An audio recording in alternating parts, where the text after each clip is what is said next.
নমস্কাৰ সকলোকে স্বাগতম জনাইছো এটা নতুন ভিডিঅ'লৈ। আজিৰ ভিডিঅ'টোত আগন্তুক DLED PET এক্সামৰ বাবে উপযোগী টেন্সৰ কনচেপ্টবোৰ আলোচনা কৰিম। যিসকলৰ টেন্স ক্লিয়াৰ আছে তেওঁলোকে আজিৰ ভিডিঅ'টোত ৰিভিজন হৈ যাব, আৰু যিসকলে টেন্সৰ বিষয়ে অলপ কনচেপ্ট ক্লিয়াৰ নহয় তেওঁলোকৰ আজিৰ ভিডিঅ'টোতে কনচেপ্টখিনি ক্লিয়াৰ হৈ যাব বুলি মই আশাবাদী। গতিকে আহক ভিডিঅ'টো আমি আৰম্ভ কৰোঁ। আমি সকলোৱে জানো টেন্স তিনি প্ৰকাৰৰ: প্ৰেজেণ্ট টেন্স, পাষ্ট টেন্স আৰু ফিউচাৰ টেন্স। এতিয়া প্ৰেজেণ্ট টেন্সৰ চাৰিটা ভাগ আছে। সেইবোৰ হৈছে কি কি? Simple present tense, present continuous tense, present perfect tense, present perfect continuous tense. Again past টেন্সৰো তেনেকৈ চাৰিটা ভাগ আছে: simple past tense, past continuous tense, past perfect tense, আৰু 4 নম্বৰ ভাগটো হৈছে পাষ্ট পাৰফেক্ট কণ্টিনিউৱাছ টেন্স। একেদৰে ফিউচাৰ টেন্সৰো আমাৰ চাৰিটা ভাগ আছে: simple future tense, future continuous tense, future perfect tense আৰু ফিউচাৰ পাৰফেক্ট কণ্টিনিউৱাছ টেন্স। এইখিনি কথা আমি জানো। এতিয়া ষ্ট্ৰাকচাৰ অফ টেন্স। প্ৰতিটো টেন্সৰে প্ৰতিটো ভাগৰে এটা বিশেষ গাঁথনি থাকে, ষ্ট্ৰাকচাৰ থাকে। সেই বিষয়ে আমি এতিয়া আলোচনা কৰিম। প্ৰেজেণ্ট টেন্সৰ প্ৰথম ভাগটো আছিল simple present tense. Simple present tense কেতিয়া ব্যৱহাৰ কৰা হয়? বৰ্তমানৰ কোনো এটা কাম হোৱা বুজাবলৈ আৰু অভ্যাসগত আৰু চিৰসত্য বাক্যবোৰ বুজাবলৈ এই টেন্স ব্যৱহাৰ কৰা হয়। কেতিয়া ব্যৱহাৰ কৰা হয়? চিৰসত্য বাক্য বা অভ্যাসগত বাক্য বা বৰ্তমানৰ কোনো এটা কাম হোৱা বুজাবলৈ প্ৰেজেণ্ট টেন্স ব্যৱহাৰ কৰা হয়, সিম্পল প্ৰেজেণ্ট টেন্স। আৰু সিম্পল প্ৰেজেণ্ট টেন্সৰ গাঁথনি হৈছে সাবজেক্ট, ভাৰ্ব 1 আৰু অবজেক্ট। ভাৰ্ব 1 মানে ভাৰ্বৰ তিনিটা ফৰ্ম থাকে: ভাৰ্ব 1, ভাৰ্ব 2, ভাৰ্ব 3। তিনিটা ফৰ্ম থাকে ভাৰ্বৰ। আমি সকলোৱে জানো। এটা আমি ভাৰ্ব উদাহৰণ ল'ম, গো। ভাৰ্ব 1 ফৰ্মটো হৈছে গো, ভাৰ্ব 2 ফৰ্মটো কি থাকে?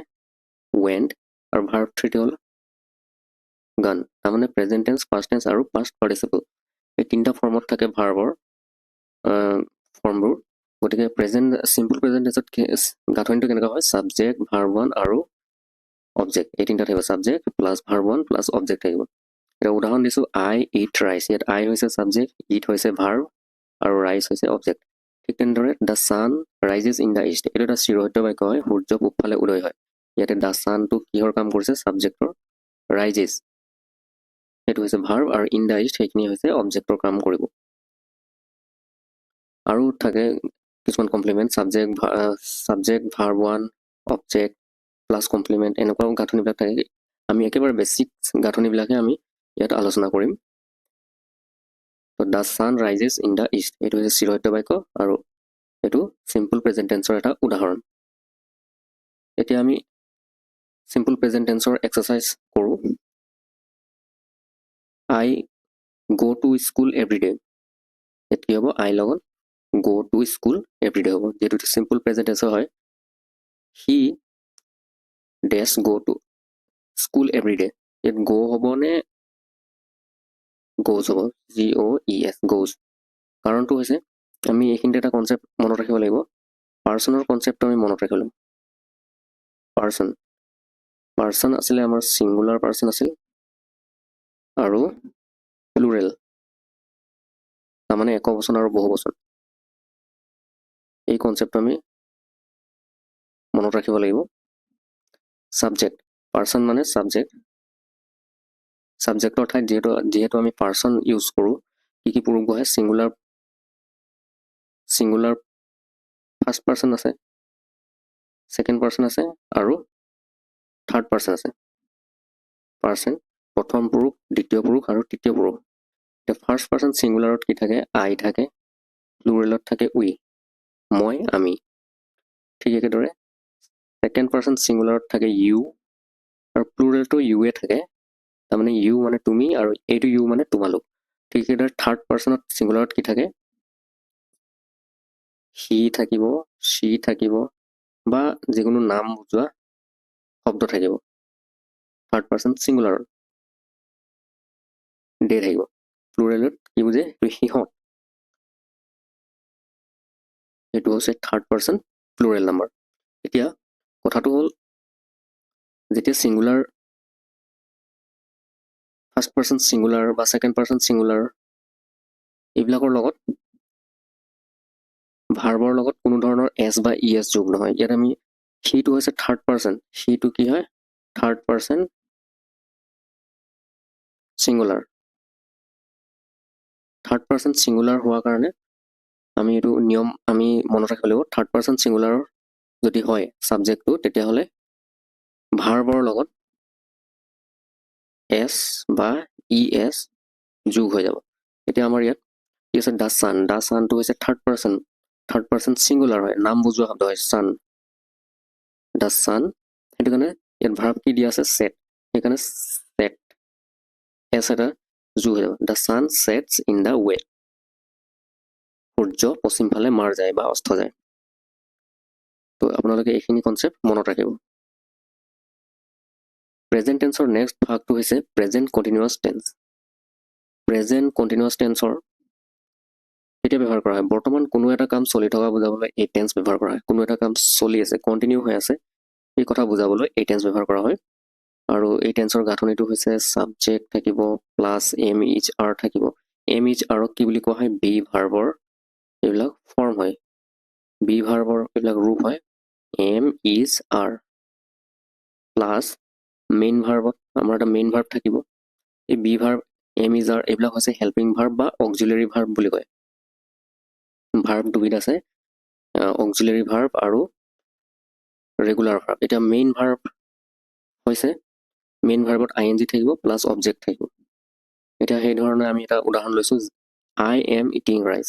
ইয়াত ছাবজেক্টটো হৈছে আই লগত এম হয়, এম আকৌ ভাৰ্বত আই এন জি, ভাৰ্বটো আছে ইট, তাত আকৌ আই এন জি লাগিছে, তাৰপিছত অবজেক্ট হৈছে rice, I am eating rice. এই বাক্যটো দেখিলে আপোনালোকে গম পাব যে এই বাক্যটো কি টেন্সৰ বাক্য হয়? প্ৰেজেণ্ট কণ্টিনিউৱাছ টেন্সৰ বাক্য হয়।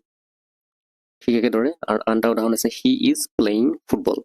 এইবিলাক চিম্পল, একেবাৰে চিম্পল প্ৰেজেণ্ট কণ্টিনিউৱাছ টেন্সৰ এইবিলাক হৈছে এক্সাম্পল। এতিয়া প্ৰেজেণ্ট কণ্টিনিউৱাছ টেন্সৰ এক্সাৰচাইজলৈ আহোঁ।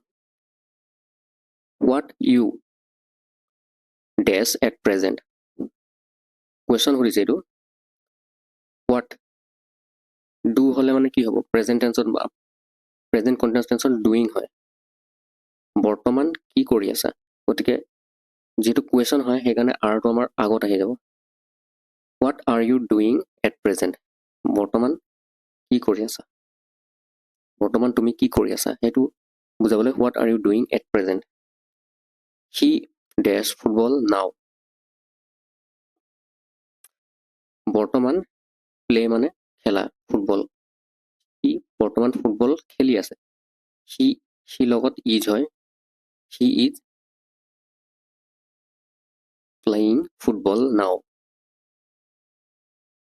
I won't go as I dash book, ইয়াত ভাৰ্ব দিছে read, I won't go।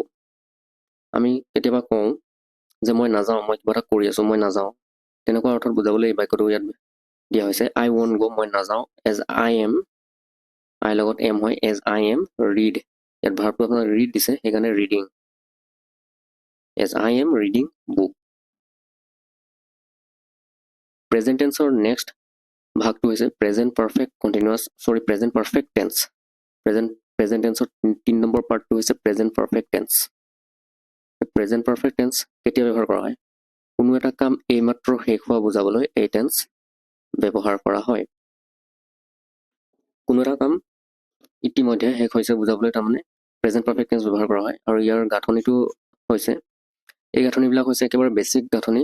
এনেকুৱা আৰু অলপ কমপ্লেক্স চেণ্টেন্সো আছে যিবিলাকত এই গাঁথনিটো থাকিবই, এনেকুৱা গাঁথনিবিলাক সোমাই থাকিব। আমি এইবিলাক সৰল বাক্য লৈছোঁ, এইবিলাক কি বাক্য লৈছোঁ? এইবিলাক সৰল বাক্যৰ গাঁথনি লৈছোঁ। আমাৰ যিবিলাক জটিল বাক্য বা যৌগিক বাক্য সেইবিলাকতো এই গাঁথনি ইউজ হয়। প্ৰেজেণ্ট পাৰফেক্ট টেন্সৰ গাঁথনিটো হৈছে subject plus have has plus ভাৰ্বৰ বিভিন্ন ভাৰ্বৰ V3 মানে হৈছে ভাৰ্বৰ পাষ্ট পাৰ্টিচিপল। ভাৰ্বৰ পাষ্ট পাৰ্টিচিপল তাৰমানে V3 3 নম্বৰ ফৰ্মটো। আগতো কৈছিলোঁ ভাৰ্ব 1 থাকে, ভাৰ্ব 2 থাকে আৰু ভাৰ্ব 3 থাকে, 3টা form, present tense, past tense আৰু পাষ্ট পাৰ্টিচিপল। 3টাৰ ওপৰত থাকিব ভাৰ্ববোৰ। তো subject have has plus verb 3 plus object. এতিয়া উদাহৰণ হৈছে I have eaten rice just now। মই এইমাত্ৰ ভাত খালোঁ। ইয়াৰ অৰ্থ হৈছে আই হৈছে ছাবজেক্ট, হেভ হয়, আইৰ লগত হেজ নহয়। ভাৰ্ব 3, ইটৰ ফাৰ্ষ্ট পাৰ্টিচিপল ইটেন আমি জানো। তাৰপিছত ৰাইচ, এইখিনি হৈছে অবজেক্ট, ৰাইচ জাষ্ট নাও। ঠিক একেদৰে he has written the answer, সি উত্তৰটো এইমাত্ৰ লিখিলে বুজাবলৈ he has written the answer আমি এই বাক্যটো লিখিছোঁ। এইটো প্ৰেজেণ্ট পাৰফেক্ট টেন্সৰ কেইটামান এক্সাৰচাইজ কৰোঁ। আই হেভ জাষ্ট, চি আছে, চি চ চিন, চিৰ পাষ্ট পাৰ্টিচিপলটো হৈছে চিন, গতিকে আই হেভ জাষ্ট, ইয়াত হেভ অলৰেডি আহি গৈছে, সেইকাৰণে I have just seen the film. I dash the work already, মই কামটো, ডু মানে কৰা, অলৰেডি কৰিলোঁ, তাৰমানে অলৰেডি ইতিমধ্যে মই কামটো কৰিলোঁ। গাঁথনিৰ মতে কি হয়, ছাবজেক্টৰ পিছত হেভ বা হেজ আহে, গতিকে আইৰ লগত কি আহিব হেভ, আৰু ডুৰ পাষ্ট পাৰ্টিচিপল V3 ফৰ্মটো কি হ'ব ডুৰ, ডান হয়, সেইকাৰণে I have done the work already.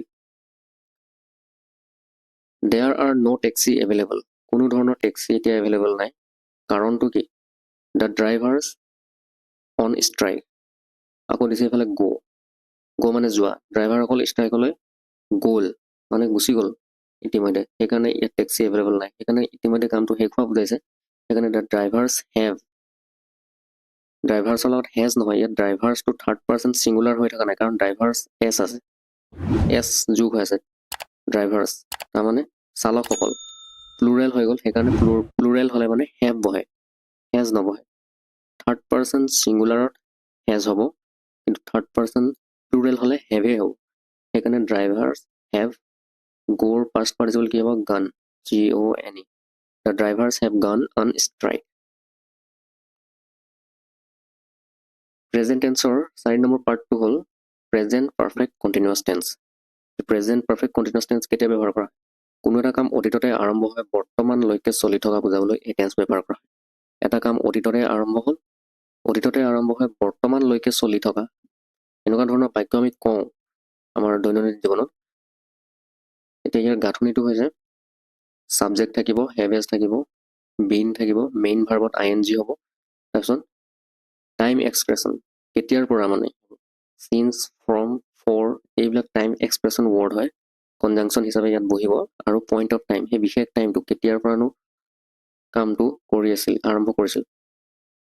এতিয়া উদাহৰণৰ সহায়ত আমি এইটো বুজিবলৈ চেষ্টা কৰিম। I have been reading since morning, ৰাতিপুৱা হৈ এতিয়া আমি এতিয়া ৰাতি, মই এতিয়া এইটো ৰাতিত এতিয়া এই ভিডিঅ'টো এতিয়া বনাই আছোঁ, তো তেনে ক্ষেত্ৰত মই যদি কওঁ I have been reading since morning, মই ৰাতিপুৱাৰ পৰাই, ৰাতিপুৱা অলৰেডি হৈ গ'ল, কিন্তু সেই ৰাতিপুৱাই হোৱা কামটো এতিয়াও চলি আছে, তাৰমানে ৰিডিং মানে এতিয়াও পঢ়ি আছোঁ, I have been reading since morning, ৰাতিপুৱাতে আৰম্ভ হোৱা পঢ়া কামটো বৰ্তমানলৈকে মই কৰি আছোঁ, সেইকাৰণে I have been reading since morning. ইয়াত ছাবজেক্ট হৈছে আই, হেভ হয়, তাৰপিছত বিন হয়, তাৰপিছত ভাৰ্বত ING হ'বই, মেইন ভাৰ্বটো ৰিড হয়, পঢ়া ভাৰ্বটো হয়, পঢ়াত ING বহিছে, তাৰপিছত চিন্স হৈছে, চিন্স, ফ্ৰম, ফৰ এইবিলাক বহে, তাৰপিছত পইণ্ট অফ টাইমটো হৈছে মৰ্ণিং। তো এইটো গাঁথনিৰ মতে একেবাৰে বেছিক চেণ্টেঞ্চ এইবিলাক হৈছে I have been reading since morning.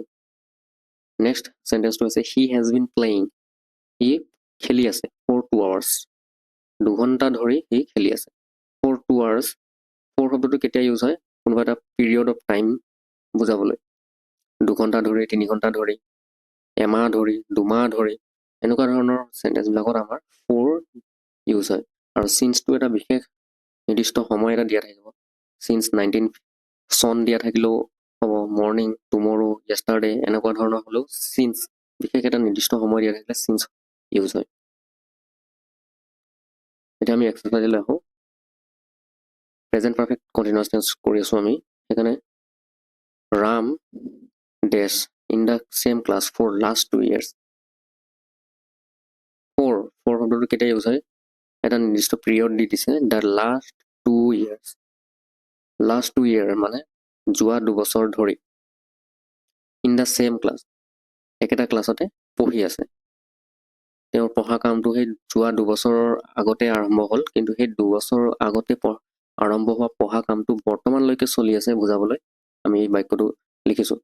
Ram এতিয়া গাঁথনি মতে কি আহে হেজ আহিব ৰামটো যেহেতু থাৰ্ড পাৰ্চন হ'লে মানে হেজ আহিব থাৰ্ড পাৰ্চন ছিংগুলাৰ হয় ৰামটো অকলে আছে একবচন হয় ৰামটো সেইকাৰণে ৰাম হেজ বিন হেজৰ পিছত বিন আহিব ষ্টাডিটো কি হ'ব ষ্টাডি তাত ING আহি যাব Ram has been studying in the same class for the last 2 years ঠিক একেদৰে it days for 2 days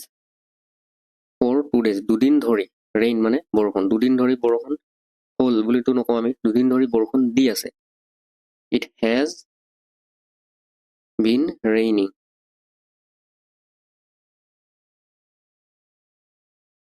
It has been raining for 2 days. Next, she dash me since 2004. এতিয়া এই দুটা বাক্য মই ইয়াত এক্সেপশ্যনেল বাক্য দুটা দিয়া আছে এক্সামত এনেকুৱা এক্সেপশ্যনেল বাক্যবোৰে প্ৰায় দেখিবলৈ পোৱা যায় আমি ইয়াত বাক্যটো এনেধৰণে মন কৰিব she dash me since 2004 since 2004 চনৰ পৰাই no মানে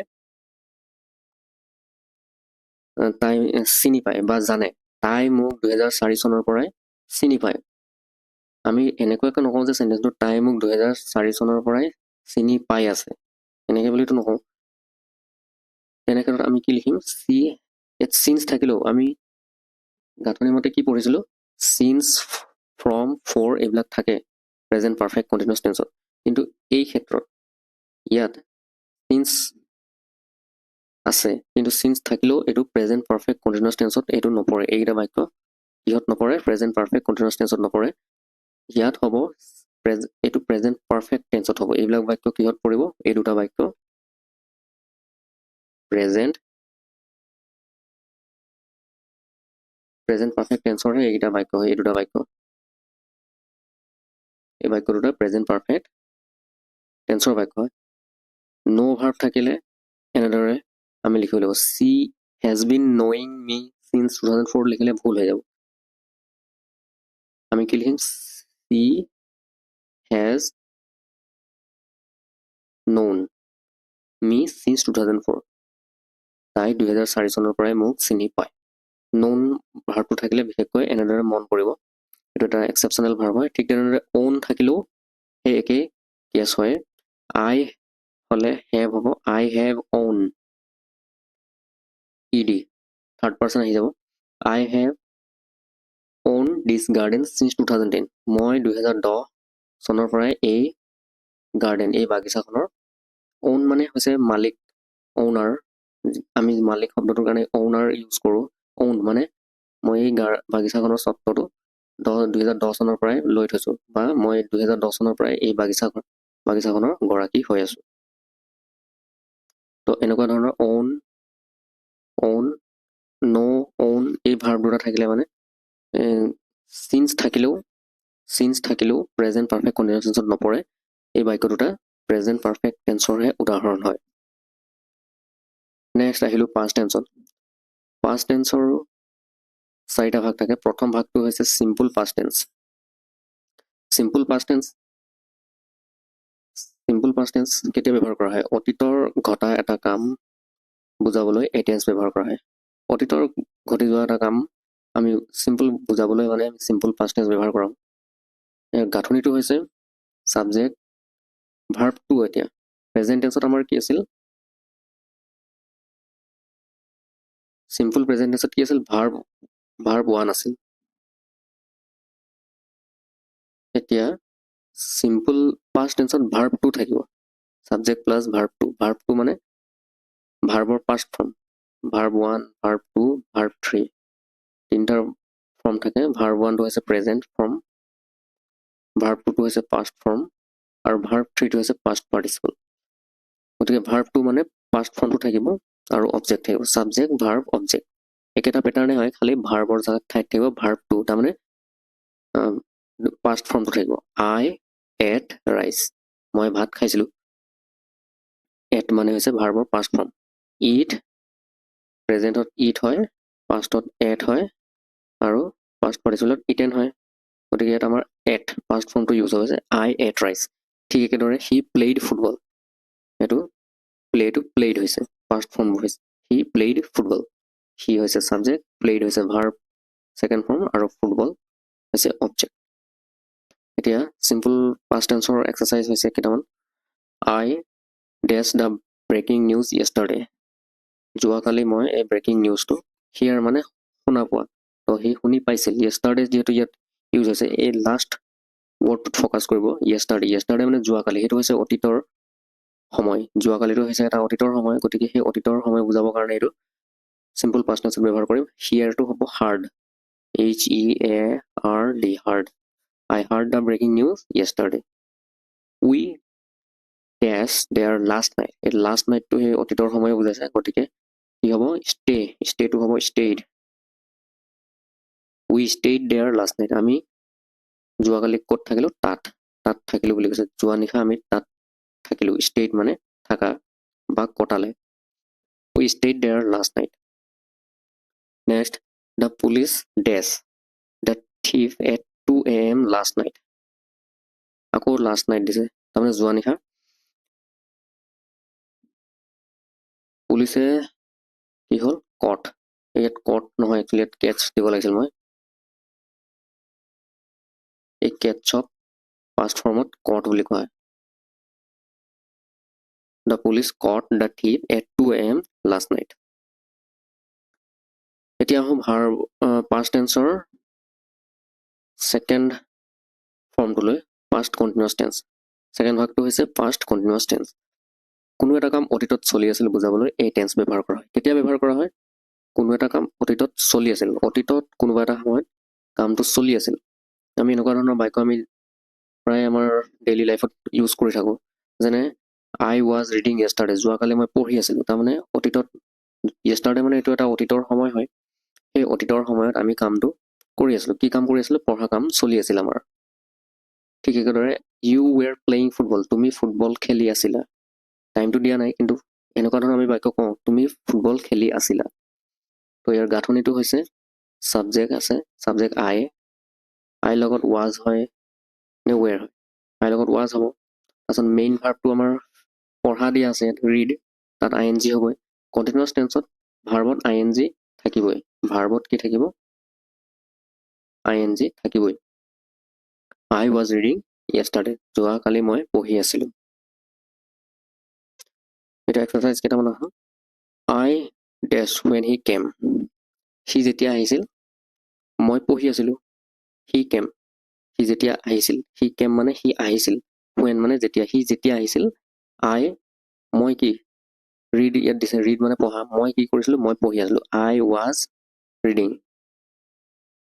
আমি এনেকুৱা ধৰণৰ বাক্য কওঁ, সি অহাৰ সময়ত মই পঢ়ি আছিলোঁ। মই পঢ়ি আছিলোঁ, কামটো চলি আছিল। অতীততে কামটো চলি আছিল। তেতিয়াহ'লে আই ৱাজ ৰিডিং হ'ব। পাষ্ট কণ্টিনিউৱাছ টেন্সৰ বাক্য হয়। পাষ্ট কণ্টিনিউৱাছ টেন্সৰ বাক্য হয়। I was reading when he came. Next হৈছে I went there to C.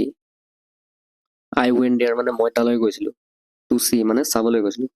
What the পিপুল, মানুহবিলাকে। ডু ইয়াত দিছে, ভাৰ্বটো কি দিছে? ডু মানে কৰা। ইন দ্য ফিল্ড, ফিল্ডত মানুহবিলাকে কি কৰি আছিল? সেয়া চাবলৈ মই গৈছিলোঁ। আই ৱেণ্ট মানে গৈছিলোঁ। তেনেহ'লে গৈছিলোঁ যিহেতু কৈছে, গতিকে আমি গৈছিলোঁ ক'লে পাষ্ট টেন্সত বুজোৱা যায়। তেতিয়াহ'লে কি হ'ব? When the people, what the people were. People মানে মানুহবিলাক, সেইকাৰণে এইটো প্লুৰেল হৈ গ'ল। প্লুৰেল হোৱাৰ লগে লগে ৱাজ নহয় ৱেৰ হ'ব। হোৱাট দ্য পিপুল ৱেৰ, তাৰপিছত কি আছিল? ভাৰ্বত ING আহি যাব, ডুত ING আহি যাব। What the people were doing in the field. Next হৈছে I asked her what she. I asked her, এই কথাটোত মন কৰিব। আই আস্কড হাৰ, মই তাইক সুধিছিলোঁ। আস্কড বুলি কৈছে। কি বুলি কৈছে? আস্কড। ED লাগি আছে, গতিকে এইটো পাষ্ট টেন্সৰ ভাৰ্ব হয়। গতিকে এই গোটেই চেণ্টেন্সটোৱে পাষ্ট টেন্সত আছে। ভাৰ্ববিলাক মন কৰিলে আপোনালোকে চেণ্টেন্সটো আইডেণ্টিফাই কৰিব পাৰিব যে কোন টেন্সত আছে বাক্যটো। ইয়াত যিহেতু ED আছে, আই আস্কড হাৰ, চিম্পল পাষ্ট টেন্সত আছে বাক্যটো। গতিকে হোৱাট চি, তাই কি লাষ্ট ছানডে, যোৱা দেওবাৰে। ইয়াত ডু মানে কৰা। তো মই তাইক সুধিছিলোঁ যোৱা দেওবাৰে তাই কি কৰি আছিল। চি লগত ৱাজ হ'ব doing last Sunday. I asked her what she was doing last Sunday. মই তাইক সুধিলোঁ তাই যোৱা দেওবাৰে কি কৰি আছিল। কি কৰি আছিল এইটো হৈছে past continuous tenseৰ বাক্য। past tenseৰ 3 নম্বৰ ভাগটো হৈছে past perfect tense। past perfect tense কেতিয়া ব্যৱহাৰ কৰা হয়? অতীতত ঘটা দুটা কামৰ ভিতৰত যিটো কাম আগতে ঘটিছিল সেই কাম বুজাবলৈ এই টেন্স ব্যৱহাৰ কৰা হয়। অতীতত দুটা কাম ঘটিল, কেইটা কাম ঘটিল? দুটা কাম। সেই দুটা কাম ঘটি যোৱা দুটা কামৰ ভিতৰত যিটো কাম আগতে ঘটিছিল, দুটা কামৰ ভিতৰত এটা কাম আগতে ঘটিব, এটা কাম পাছত ঘটিব। যিটো কাম আগতে ঘটিছিল সেই কামটোকহে বুজাবলৈ এই টেন্স ব্যৱহাৰ কৰা হয়।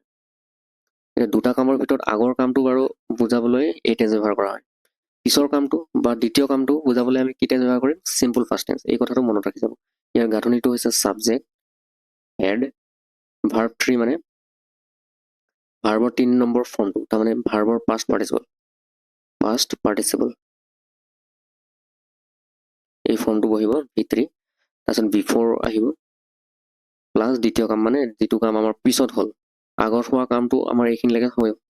ছাবজেক্ট, হেড, ভাৰ্ব 3 আৰু বিফৰলৈকে আমাৰ আগৰ কামটো বুজাই যাব এইডোখৰলৈ।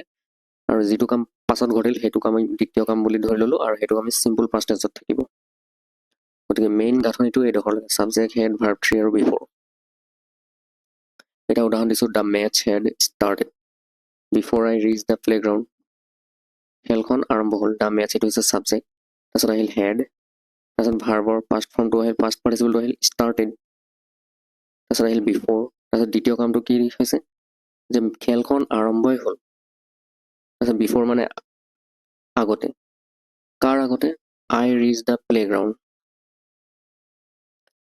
মই খেলপথাৰ পোৱাৰ আগতে। এইটো হৈছে দ্বিতীয় কাম। এইটো হৈছে দ্বিতীয় কাম। আই ৰিচ দ্য প্লেগ্ৰাউণ্ড সেইটো হৈছে দ্বিতীয় কাম। তাৰ আগতে কি হৈ গ'ল? খেলখন আৰম্ভ হৈ গ'ল। The match head started before I reach the playground. আমি এনেকুৱা ধৰণৰ বাক্য কওঁ নে নকওঁ বাৰু? কওঁ আমি এনেকুৱা ধৰণৰ। আৰু নেক্সট এটা বাক্য হৈছে দ্য ট্ৰেইন হেড লেফ্ট, ট্ৰেইনখন এৰিল।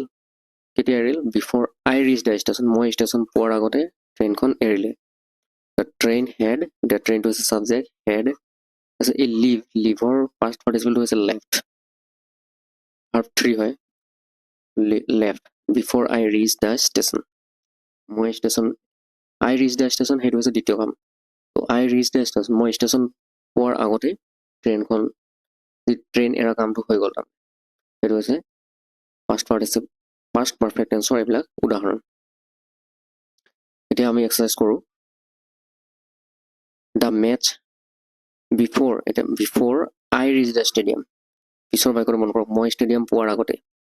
তাতে এইটো পাষ্ট চিম্পল পাষ্টত আছে, ই ডি লাগি আছে, ভাৰ্বত ই ডি লাগি আছে। আই ৰিচ দ্য ষ্টেডিয়াম, এই বাক্যটো আমি দেখিয়ে গম পালোঁ যে এইটো চিম্পল পাষ্ট টেন্সৰ বাক্য হয়। এইটো চিম্পল পাষ্ট টেন্সৰ বাক্য হয়। যদি চিম্পল পাষ্ট টেন্সৰ বাক্য হয় তেতিয়াহ'লে এই আগত আমাৰ কি থাকিব? পাষ্ট পাৰফেক্ট টেন্সৰ বাক্য থাকিব। গতিকে ষ্টাৰ্টৰ কি হ'ব? দ্য মেচ হেড আহিব, পাষ্ট পাৰফেক্ট টেন্সত হেড আহে, আৰু ভাৰ্বৰ V3 ফৰ্মটো আহিব, ষ্টাৰ্টেড হ'ব। ষ্টাৰ্টটো কি হ'ব? Started. The match head started before I reach the stadium. তাৰপিছত বিফৰ ইট ষ্টাৰ্টেড ৰেইন, বৰষুণ অহাৰ আগতে। ইয়াত ভাৰ্বটো কি দিছে? ফিনিছ। তেতিয়াহ'লে আমি কি ফিনিছ কৰিলোঁ? শ্বপিং। আমি শ্বপিং ফিনিছ কৰিলোঁ বৰষুণ অহাৰ আগতে, তাৰমানে বৰষুণৰ কামটো হোৱাৰ আগতে আমি শ্বপিং কৰা কামটো শেষ কৰিলোঁ। ত' সেইটোকে আমি কি লিখিম? হেডটোত থাকিবই, পাষ্ট পাৰফেক্ট টেন্সত হেড থাকিবই, আৰু প্ৰেজেণ্ট পাৰফেক্ট টেন্সত হেভ বা হেজ থাকে। গতিকে এইটো পাষ্ট পাৰফেক্ট টেন্স হয়, গতিকে হেড থাকিবই। উই হেড, আৰু ভাৰ্বৰ V3 ফৰ্মটো কি হ'ব? ফিনিছটো ফিনিছড হ'ব। We had finished shopping before it started rain. ঠিক একেদৰে ৰিটাৰ্ণ, ইয়াত ভাৰ্বটো দিছে return. I return from college before 2 PM, 2 বজাৰ আগতে মই কলেজৰ পৰা ঘূৰি আহিলোঁ। আই হেড ৰিটাৰ্ণ ফ্ৰম কলেজ, কলেজৰ পৰা মই ঘূৰি আহিলোঁ বিফৰ 2 PM, 9 বজাৰ আগতে মানে মই কলেজৰ পৰা ঘূৰি আহিলোঁ। এইখিনি হৈছে পাষ্ট পাৰফেক্ট টেন্সৰ এক্সাম্পল। পাষ্ট টেন্সৰ 4 নম্বৰ ভাগটো হৈছে past perfect continuous tense. Past perfect continuous tense সচৰাচৰ এনেকুৱা ধৰণৰ পাষ্ট পাৰফেক্ট কণ্টিনিউয়াছ টেন্সৰ বাক্য আমি প্ৰায় কমকৈ কওঁ, কিন্তু হ'লেও আমি জানি থোৱাটো দৰকাৰ। পাষ্ট পাৰফেক্ট কণ্টিনিউয়াছ টেন্স আমি কেতিয়া ব্যৱহাৰ কৰোঁ? অতীতৰ কোনো এটা কাম শেষ হোৱাৰ আগমুহূৰ্তলৈকে আন এটা কাম চলি আছিল বুজাবলৈ এই টেন্স ব্যৱহাৰ কৰা হয়। ভালকৈ মন কৰক বাক্যটো, অতীতৰ কোনো এটা কাম শেষ হোৱাৰ আগমুহূৰ্তলৈকে আৰু এটা কাম চলি আছিল বুজাবলৈ পাৰফেক্ট কণ্টিনিউয়াছ, যিহেতু কণ্টিনিউয়াছ ৱৰ্ডটো আছে ইয়াত, তো কামটো চলি আছিল বুজাবই লাগিব, দেখুৱাবই লাগিব। সেইকাৰণে আমি কি লিখিছোঁ বাক্যটো, অতীতৰ কোনো এটা কাম শেষ হোৱাৰ আগমুহূৰ্তলৈকে আন এটা কাম চলি আছিল বুজাবলৈ এই টেন্স ব্যৱহাৰ কৰা হয়। প্ৰায় আমি কমপ্লেক্স যিবিলাক যৌগিক বাক্য সেই বাক্যবিলাকতে আমি এনেকুৱা টেন্সবিলাক ইউজ কৰোঁ, পাষ্ট পাৰফেক্ট কণ্টিনিউয়াছ টেন্স। সৰল বাক্যত আমি এইবিলাক ইউজ নকৰোঁ এই টেন্সবিলাক। গতিকে আমাৰ এই বাক্যবিলাক আমি দেখা পাম প্ৰায়ে যৌগিক বাক্য বা কম্পাউণ্ড চেণ্টেন্সবিলাক আমি ইয়াত দেখা পাম। গাঁথনিটো হৈছে পাষ্ট পাৰফেক্ট টেন্স কণ্টিনিউয়াছ টেন্সৰ গাঁথনিটো হৈছে প্ৰথম আহিব ছাবজেক্ট, তাৰপিছত হেড, এইকেইটা কনফাৰ্ম থাকিব, তাৰপিছত বিন ৱৰ্ডটো থাকিবই, মেইন ভাৰ্বত তেতিয়া ING আহি যাব, কণ্টিনিউ হৈ আছে যিহেতু, কণ্টিনিউ হ'লে মানে ING থাকিবই মেইন ভাৰ্বত। তাৰপিছত টাইম এক্সপ্ৰেশ্যন থাকিব, টাইম এক্সপ্ৰেশ্যন মানে চিন্স বা বিফৰ বা ফৰ, এইবিলাক হৈছে টাইম এক্সপ্ৰেশ্যন। তাৰপিছত আহিব বিফৰ হুৱেন আৰু দ্বিতীয় কাম, বিফৰ হুৱেন, এই হুৱেনটো হৈছে টাইম এক্সপ্ৰেশ্যন, গতিকে এই বিফৰ হুৱেনটো ইয়াত নিদিলেও হয়। এই টাইম এক্সপ্ৰেশ্যন থাকিব আৰু দ্বিতীয় কাম, এই কামটো শেষ হোৱাৰ আগমুহূৰ্তলৈকে আন এটা কাম চলিছিল, গতিকে দুটা কাম থাকিবই। গতিকে আমাৰ দ্বিতীয় কামটো কিহত থাকিব? চিম্পল পাষ্ট টেন্সত থাকিব। দুটা কাম ঘটিব, তাৰে দ্বিতীয় কামটো শেষ হোৱাৰ আগমুহূৰ্তলৈকে আন এটা কাম চলি আছিল বুজাবলৈ আমি পাষ্ট পাৰফেক্ট কণ্টিনিউয়াছ টেন্স ব্যৱহাৰ কৰোঁ। উদাহৰণৰ সহায়ত আমি বুজিবলৈ চেষ্টা কৰিম। I had been reading, ইয়াত ছাবজেক্ট I, তাৰপিছত হেড আহিছে, বিন আহিছে, তাৰপিছত আকৌ মেইন ভাৰ্বত ING আহিছে, তাৰপিছত টাইম এক্সপ্ৰেশ্যন এটা লৈছোঁ আমি, ফৰ লৈছোঁ, আৰু নিৰ্দিষ্ট সময়ৰ কাৰণে, কিমান সময়ৰ কাৰণে, টাইমটো স্পেচিফিক টাইমটো for 2 hours, তাৰপিছত আহিছে বিফৰ, he came, এইটো হৈছে আমাৰ দ্বিতীয় কাম, he came, সি অহাৰ বিফৰ মানে আগমুহূৰ্তলৈকে কি কাম চলি আছিল বাৰু? I had been reading for 2 hours, মই 2 ঘণ্টা ধৰি পঢ়ি আছিলোঁ। এনেকুৱা ধৰণৰ বাক্য আমি কওঁ নে নকওঁ যে সি অহাৰ আগমুহূৰ্তলৈকে মই 2 ঘণ্টা হৈ গ'ল পঢ়া, তাৰমানে সি অহাৰ আগমুহূৰ্তলৈকে মই 2 ঘণ্টা ধৰি পঢ়ি আছিলোঁ, তাৰপিছতে সি আহিছে, তাৰমানে তেনেকুৱা ধৰণৰ বাক্য। আৰু এটা বাক্য হৈছে he had been playing, সি খেলি আছিল, he had been playing মানে সি খেলি আছিল for 2 hours, সি 2 ঘণ্টা ধৰি খেলি আছিল, কেতিয়া? yesterday, যোৱাকালি সি মানে এনেকুৱা সময়ত, চাপ'জ যোৱাকালি এনেকুৱা সময়ত, আজিও সেই এনেকুৱা সময় হৈছে, যোৱাকালি এনেকুৱা সময়ত মানে আমি উপস্থিত হ'লোঁ, আজি এনেকুৱা সময়তে আহি উপস্থিত, ছেম টাইমতে উপস্থিত হ'লোঁ। ধৰা হ'ল যোৱাকালি 2টা বজাৰ কথা যেনিবা, আজি প্ৰেজেণ্টত যেনিবা আজি টুডে, আজি যেনিবা 2টা বাজিল দিনৰ, আজি 2টা বজাত মই যেনিবা কাৰোবাক কৈছোঁ যে যোৱাকালি ঠিক এই একে সময়তে মই কিবা এটা কাম কৰি আছিলোঁ। তেনেকুৱা ক্ষেত্ৰত past perfect continuous tense, I had been playing for 2 hours yesterday, যোৱাকালি মই 2 ঘণ্টা ধৰি খেলি আছিলোঁ। এতিয়া পাষ্ট পাৰফেক্ট কণ্টিনিউয়াছ টেন্সৰ কেইটামান exercise. she dash her dog, তাইৰ কুকুৰটো since morning, ৰাতিপুৱাৰ পৰা, ইয়াত ভাৰ্ব দিছে search মানে খুজি আছিল, খোজা, search মানে কি? খোজা, বিচাৰ কৰা। তাৰপিছত দিছে when I went yesterday, যেতিয়া মই গৈছিলোঁ, যেতিয়া মই গৈছিলোঁ তেতিয়া, she search মানে বিচৰা, তাই হেড আহিব, যিহেতু পাষ্ট পাৰফেক্ট কণ্টিনিউয়াছ টেন্সৰ বাক্য হয়, হেড আহিব, তাই, তাৰপিছত হেড বিন শব্দটো আহিবই, হেড বিন, তাৰপিছত আহিব searching, she had been searching her dog, তাই তাৰ কুকুৰটোক বিচাৰি আছিল, কেতিয়াৰ পৰা? যোৱাকালি ৰাতিপুৱাৰ পৰাই তাই বিচাৰি আছিল, চিন্স মৰ্ণিং বুলি কৈছে। যোৱাকালি তাই ৰাতিপুৱাৰ পৰাই বিচাৰি আছিল, কিন্তু মই গৈছিলোঁ কেতিয়া, য়েষ্টাৰডে। সেয়া যোৱাকালি দুটা কাম হৈ গ'ল, যে মই যোৱাকালি সন্ধিয়া গৈছিলোঁ, কিন্তু সেই যোৱাকালি ৰাতিপুৱাৰ পৰাই তাই আকৌ কুকুৰটোক বিচাৰি আছিল। She had been searching her dog since morning when I went yesterday. Next হৈছে the dog ইয়াত verb থাকি গৈছে bark. bark মানে ভোকা। কুকুৰটোৱে for long time বহুত সময় ধৰি bark মানে ভোকা।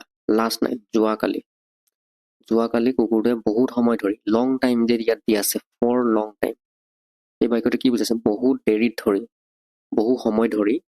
আৰু লাষ্ট নাইট মানে যোৱাকালি বহু সময় ধৰি কুকুৰটোৱে ভুকি আছিল। The dog had been barking for long time last night. যদিহে for long time নাথাকিলে হয়, অকল last night থাকিলে হয়, তেতিয়াহ'লে আকৌ the dog was barking last night হ'লে হয়। এইখিনিতে ডিফাৰেঞ্চটো আহি যায়। এই যে for long time, এইখিনিতে এইটো হৈছে চিম্পল, past continuous tense। এইটো হৈছে past continuous, কিন্তু এই বাক্যতে কি বুজাইছে, for long time এই ৱৰ্ডটো দি দিয়াৰ কাৰণে past perfect continuous হৈ গ'ল। in the morning, 3 নম্বৰটো হৈছে in the morning I found it। ধৰা হ'ল এতিয়া 12টা বাজিছে, এতিয়া কেইটা বাজিছে, 12টা বাজিছে। কোনোবা আহিল, কোনোবা এজন মানুহ আহিল, ধৰি ললো কোনোবা এজন আহিল, XYZ কোনোবা আহিছে। সেই মানুহজনক এই 12টা বজাৰ সময়ত মই কি কৈছো, মই এই বুলি কৈছো যে ইন দ্য মৰ্ণিং, আজি ৰাতিপুৱা, I found মই কি পালো, আজি ৰাতিপুৱা মই শুই উঠিছো আৰু I found মই গম পালো, কি গম পালো, rain মানে বৰষুণ দি আছিল, whole night যোৱা ৰাতিৰ মানে গোটেই ৰাতিটো বৰষুণ দি আছিল। তো in the morning I found এইটো এটা কাম হয়, ৰাতিপুৱা মানে মই গম পোৱাটো এটা কাম, আৰু যোৱা ৰাতি যে গোটেই ৰাতিটো বৰষুণ দি আছিল আগনিশা, সেইটো এটা কাম। দুটা কাম হ'ল। তো ৰাতিপুৱা মই গম পোৱাৰ আগতে কি ঘটনা ঘটিল, it had been raining whole night. In the morning I found it had been raining whole night. এতিয়া আহোঁ ফিউচাৰ টেন্সলৈ। ফিউচাৰ টেন্সৰো 4টা ভাগ আছে। প্ৰথম ভাগটো হৈছে simple future tense. Simple future tense কেইটা ব্যৱহাৰ কৰা হয়, চিম্পল ফিউচাৰ টেন্স ভৱিষ্যতে কোনো এটা কাম হ'ব বুজাবলৈ, চিম্পলি ভৱিষ্যতে কিবা এটা কাম হ'ব আৰু সেই কামটো বুজাবলৈ এই টেন্স ব্যৱহাৰ কৰা হয়। আৰু ইয়াৰ ষ্ট্ৰাকচাৰটো চিম্পল আছে, ছাবজেক্ট শ্বেল উইল হ'বই, আৰু এই শ্বেল উইলেই ডিফাইন কৰে যে বাক্যটো ফিউচাৰ টেন্সৰ হয়। শ্বেল উইল থাকিলে গম পাব যে বাক্যটো ফিউচাৰ টেন্স। এতিয়া চিম্পল ফিউচাৰ টেন্সত কি থাকিব, ছাবজেক্ট থাকিব, শ্বেল উইল থাকিব, আৰু ভাৰ্ব ওৱান মানে ভাৰ্বৰ প্ৰথম ফৰ্মটো, যেনেকে go, went, gone। এইটো goটো হৈছে V1, went হৈছে V2, আৰু gone টো হৈছে V3। গতিকে এই ভাৰ্বৰ ওৱান প্ৰথম ফৰ্মটোকে ল'ম, আমি প্ৰেজেণ্ট ফৰ্মটোকে ল'ম। ছাবজেক্ট শ্বেল উইল, তাৰপিছত ভাৰ্ব ওৱান থাকিব, তাৰপিছত অবজেক্ট থাকিব। এক্সাম্পল দিছোঁ, যেনে I shall eat rice। আইটো হৈছে ছাবজেক্ট, শ্বেল, তাৰপিছত ভাৰ্ব ওৱান থাকিল ইট, অবজেক্ট আহিল rice, I shall eat rice। Next example হৈছে he will play football। সি ফুটবল খেলিব। এতিয়া এক্সাৰচাইজলৈ আহোঁ। I dash to school tomorrow। অহাকালিলৈ মই go আছে, তেতিয়াহ'লে এইটো tomorrow শব্দতে কি বুজাইছে, ভৱিষ্যতৰ টাইম বুজাইছে। এইটো ভৱিষ্যতে হ'বলগীয়া ঘটনা বুজাইছে tomorrow শব্দটোৱে। গতিকে I shall go to school tomorrow। ঠিক একেদৰে নেক্সট ইয়েৰ, ইয়াত নেক্সট ইয়েৰ বাক্যতে অহা বছৰ বুজাইছে। গতিকে অহা বছৰ মানে মই জইন মানে যোগদান কৰিম, ক'ত, কলেজত যোগ দিম, তাৰমানে কলেজত মানে এডমিশ্যন হ'ব। I will join college next year। Day tomorrow দিছে, আৰু এইফালে দিছে কম। কাম মানে আহা, আৰু tomorrow মানে অহাকাইলৈ তেওঁলোকে আহিব, they will come tomorrow. Next future টেন্সৰ 2 নম্বৰ ভাগটো হৈছে future continuous tense. Future continuous tense কেতিয়া ব্যৱহাৰ কৰা হয়? ভৱিষ্যতে কোনো এটা কাম চলি থাকিব বুজাবলৈ এই টেন্স ব্যৱহাৰ কৰা হয়। ভালদৰে মন কৰিব, ভৱিষ্যতে মানে আহিবলগীয়া দিনবোৰত কোনো এটা কাম চলি থাকিব, কণ্টিনিউ হৈ থাকিব, সেইকাৰণে আমি কণ্টিনিউৱাছ টেন্স কাৰণে আমি চলি থাকিব শব্দটো ইউজ কৰিছোঁ। ভৱিষ্যতে কোনো এটা কাম চলি থাকিব বুজাবলৈ এই টেন্স ব্যৱহাৰ কৰা হয়। ইয়াৰ গাঁথনিটো হৈছে ছাবজেক্ট চেল উইল, তাৰপিছত আহিব বি ভাৰ্ব থাকিব, তাৰপিছত মেইন ভাৰ্বত ING লাগিবই, যিহেতু এইটো কণ্টিনিউৱাছ টেন্স হয় সেইকাৰণে মেইন ভাৰ্বত ING থাকিবই। ইয়াৰ আগৰ যিবিলাক কণ্টিনিউৱাছ টেন্সত আপোনালোকে চাব, প্ৰেজেণ্ট কণ্টিনিউৱাছ টেন্স হওক বা ফিউচাৰ পাষ্ট কণ্টিনিউৱাছ টেন্সেই হওক, মেইন ভাৰ্বত ING থাকিবই। কণ্টিনিউৱাছ য'ত থাকিব তাত মেইন ভাৰ্বত ING হ'বই লাগিব, প্লাছ অবজেক্ট। গাঁথনিটো আকৌ এবাৰ কৈ দিছোঁ, ছাবজেক্ট চেল উইল বি আৰু মেইন ভাৰ্বত ING আৰু অবজেক্ট। এতিয়া এক্সাম্পল লওঁ, I shall be eating rice, মই ভাত খাই থাকিম, এনেকুৱা চেণ্টেঞ্চ আমি কওঁ। আৰু কি হৈছে, he will be playing football tomorrow, অহাকাইলৈ সি ফুটবল খেলি থাকিব।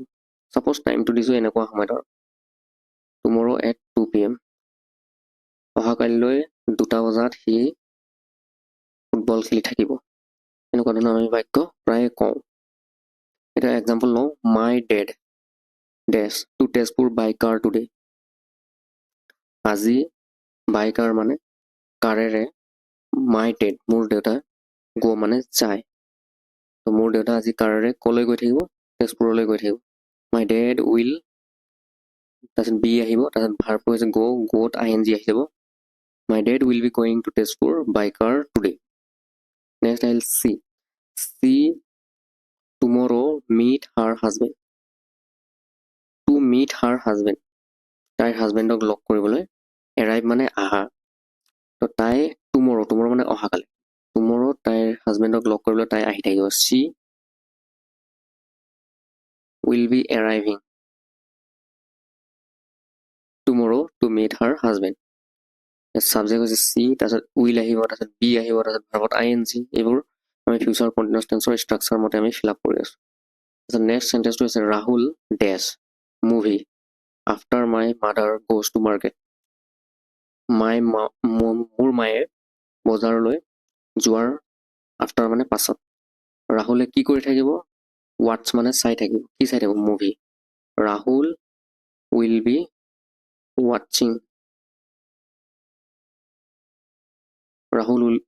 ৱাটছিং, movie after my mother goes to market.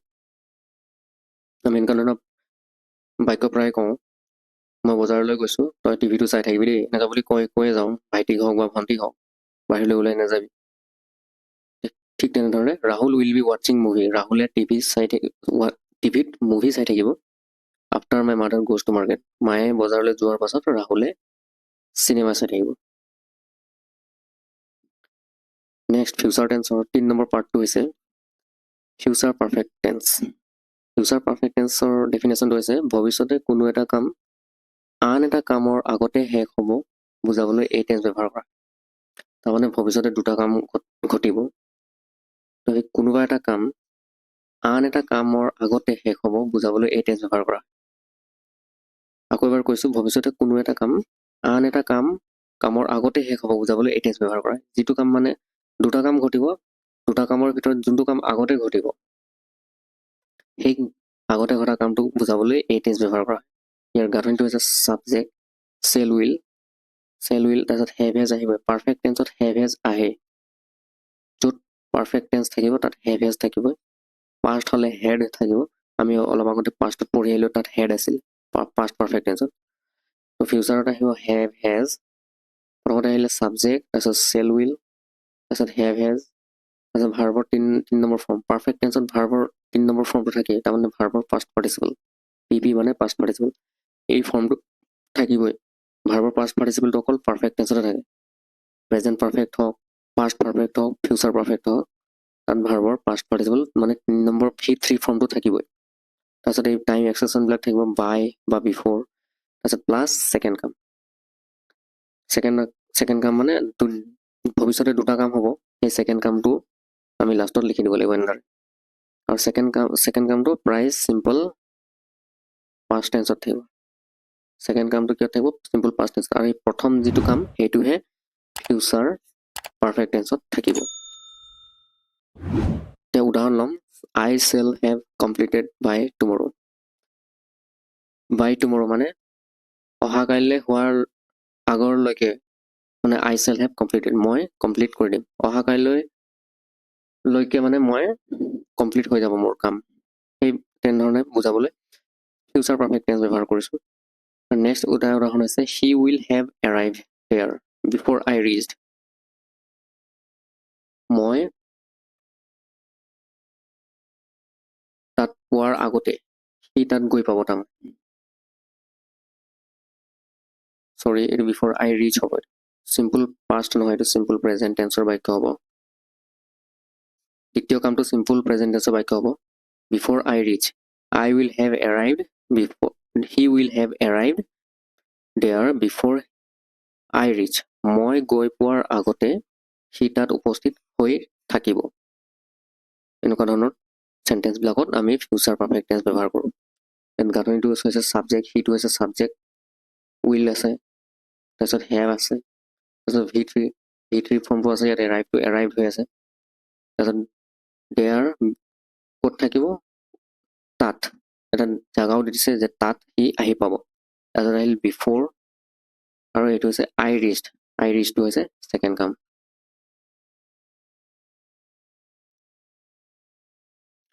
এতিয়া ইয়াত এক্সাৰচাইজ কেইটামান দিছোঁ, এনেকুৱা কমপ্লেক্স চেণ্টেন্স আমি প্ৰায় কম ইউজ কৰোঁ।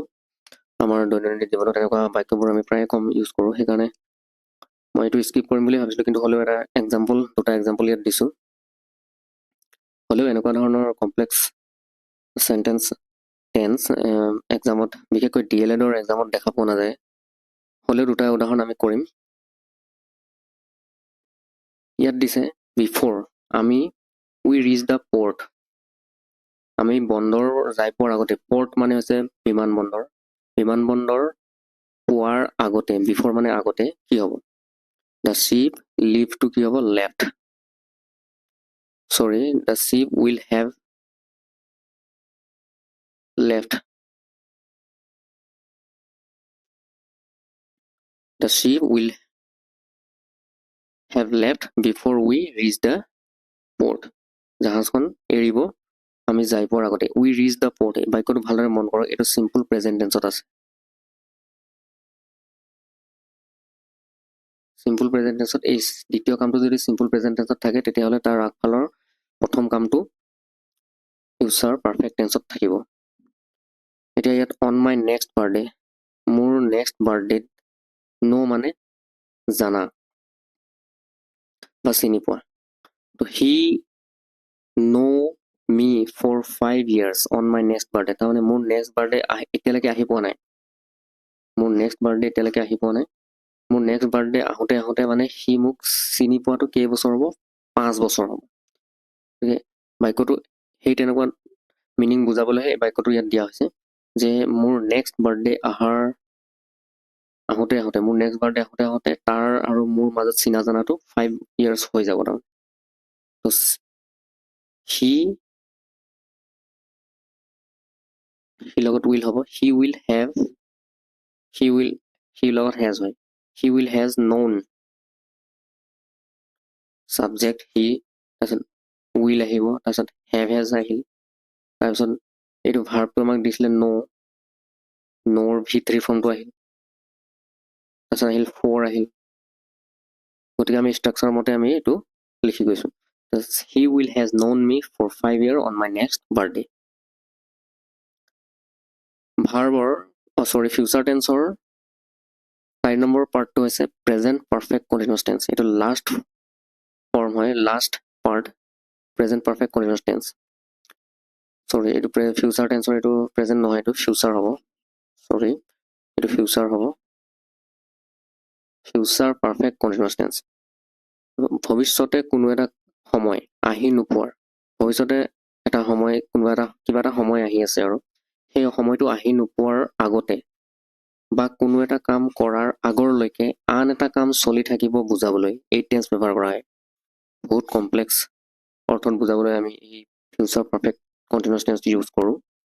ইয়াৰ গাঁথনিটো হৈছে ছাবজেক্ট শ্বেল উইল থাকিব, হেভ হেজ থাকিব, বিন থাকিব, মেইন ভাৰ্বত ING থাকিব, তাৰপিছত আহিব ফৰ, ৱেন, তাৰপিছত পইণ্ট অফ টাইম এটা নিৰ্দিষ্ট সময়ো থাকিব, তাৰপিছত আহিব ৱেন, তাৰপিছত আহিব ছেকেণ্ড কাম বা দ্বিতীয় কামটো আমাৰ থাকিব। এতিয়া এটা উদাহৰণৰ এটা এই গাঁথনিটো বুজিবলৈ চেষ্টা কৰিম। Romen shall have been working for 2 hours when I go there। এই দ্বিতীয় কামটো সদায় চিম্পল এই ফিউচাৰ টেন্সৰ ক্ষেত্ৰত, ছেকেণ্ড কামটো চিম্পল প্ৰেজেণ্ট টেন্সত থাকে সদায়। চিম্পল প্ৰেজেণ্ট টেন্সত থাকিব। ছেকেণ্ড কামটো কিহত থাকিব? ছেকেণ্ড কামটো চিম্পল প্ৰেজেণ্ট টেন্সত থাকিব। আমি ইয়াত লাষ্টত আমি চাইছোঁ যে when I go there, মই তেতিয়া তালৈ যাম বা যোৱা হ'ব। when I go there, তাত মই গৈ পোৱা মানে Raman shall have been working, ৰমেনৰ কাম কৰাটো কিমান সময় হৈ যাব? 2 hours হৈ থাকিব। ৰমেনে তেতিয়া, মই যেতিয়া তাত যাই পাম, তাৰমানে ৰমেনে তেতিয়া 2 ঘণ্টা ধৰি কাম কৰি থাকিব। সেইখিনি সময়লৈকে ৰমেনে 2 ঘণ্টা ধৰি কাম কৰি থকা বুজাব তাৰমানে। গতিকে এনেকুৱা কমপ্লেক্স চেণ্টেন্স আমি প্ৰায় কম ইউজ কৰোঁ, সেইকাৰণে মই ইয়াৰ এক্সাৰচাইজবোৰ স্কিপ কৰিছোঁ আৰু DLEDৰ পৰীক্ষাত প্ৰায় এনেকুৱা ধৰণৰ বিশেষকৈ ফিউচাৰ পাৰফেক্ট কণ্টিনিউয়াছ টেন্সৰ পৰা টেন্স কাৰেক্ট কৰিবলৈ অহা দেখা নাযায়, সেইকাৰণে মই ইয়াৰ এক্সাৰচাইজ স্কিপ কৰিলোঁ। বন্ধুসকল, ভিডিঅ'টো আজিলৈ ইমানে। আশা কৰোঁ ভিডিঅ'টো চাই আপোনালোক উপকৃত হ'ল। যিসকলে টেন্সৰ কনচেপ্টটো ভালকৈ ক্লিয়াৰ হোৱা নাছিল তেওঁলোকে হয়তো ক্লিয়াৰ হৈছে বুলি মই আশাবাদী। আগলৈ এনেকুৱা ধৰণৰ ভিডিঅ' পাই থাকিব হ'লে চেনেলটো ছাবস্ক্ৰাইব কৰি বেল আইকনটো প্ৰেছ কৰি ল'ব আৰু বন্ধু বৰ্গৰ লগতো শ্বেয়াৰ কৰিবলৈ নাপাহৰিব। ভিডিঅ'টো শেষলৈকে চোৱাৰ বাবে অশেষ ধন্যবাদ থাকিল। ধন্যবাদ।